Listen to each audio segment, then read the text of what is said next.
Plot বিক্রি করলে ওগুলোতে একটু সমস্যা হয়। যিনি প্রতারিত হয়েছেন উনি যদি রিহাবের মাধ্যমে আবেদন করে যে আমি ওই কোম্পানির কাছ থেকে এত সালে এখানে অ্যাপার্টমেন্ট বা প্লট বুক দিয়ে প্লটটা পাইনি, যত বড় কোম্পানি হোক না কেন, যত ফেমাস কোম্পানি হোক না কেন, তাকে আসতে হয় ও সেলে। এখন তার তো ওই ধারণা নেই, সে তো দেশের বাইরে থাকে, তার তো ধারণা নেই, সে তো মনে হচ্ছে ডেভেলপার কোম্পানি মানে রিহাবের সদস্য। অ্যাপার্টমেন্টের জায়গায় কিন্তু হচ্ছে না, অ্যাপার্টমেন্ট সে পাচ্ছে। যারা প্লট বিক্রি করে আমাদের এখানে কিছু কিছু প্লটের বিক্রি করে, যাদের অনেকের জায়গা নাই, সাইনবোর্ড নাম সর্বস্ব কোম্পানি, তারা ইয়েতে প্লট বিক্রি করলে ওগুলোতে একটু সমস্যা হয়।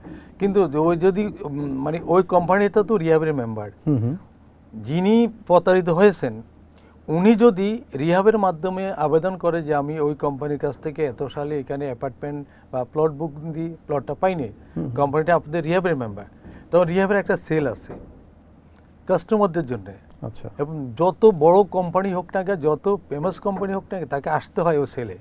তার নামে যদি কোনো কমপ্লেন হয় সত্যি কোম্পানি যাচাই বাছাই করে তাকে আসতে হবে। এবং এটা একটা সুন্দর বিচার, এই পর্যন্ত অনেক বিচার করেছি আমরা এবং সমস্যার সমাধানও করতে পেরেছি। হ্যাঁ, দু একটা কোম্পানি দেখা গেছে ওরা, আমি বলি বাংলাদেশে real estate developer company land সহ প্রায় আছে 8,000-এর বেশি। আচ্ছা। রিহাবের মেম্বার আছে 1,000-এর মতো।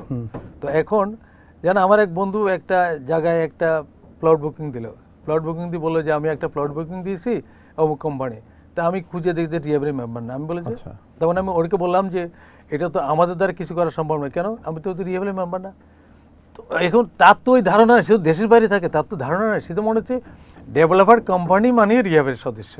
কিন্তু সে কিন্তু এটা খোঁজ নেয়। ভাই সরি যে আমি বলতে বাধ্য হচ্ছি যে রিহাবের মেম্বার ছিল এরকম বাংলাদেশের অনেক বড় বড় কোম্পানি, আমি নাম বলতে চাই না, তো সবাই জানে।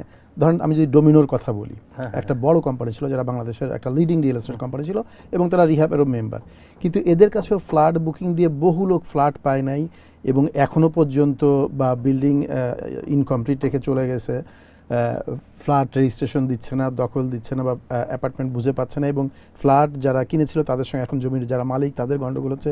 এরকম অনেক এক্সাম্পল কিন্তু ঢাকা শহরে এই মুহূর্তেই আছে।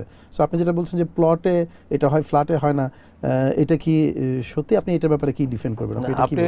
ফ্ল্যাটে হয় না, ফ্ল্যাটে কম হয় বলছি। ফ্ল্যাটের ক্ষেত্রে কম হয়। ফ্ল্যাটের ক্ষেত্রে যেমন ডোমিনোর অনেকগুলো বিষয় আমরাও করেছি।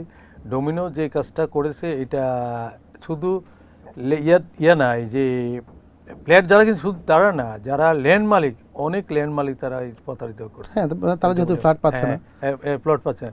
ডোমিনো কিন্তু এখন রিহাবের মেম্বারও না।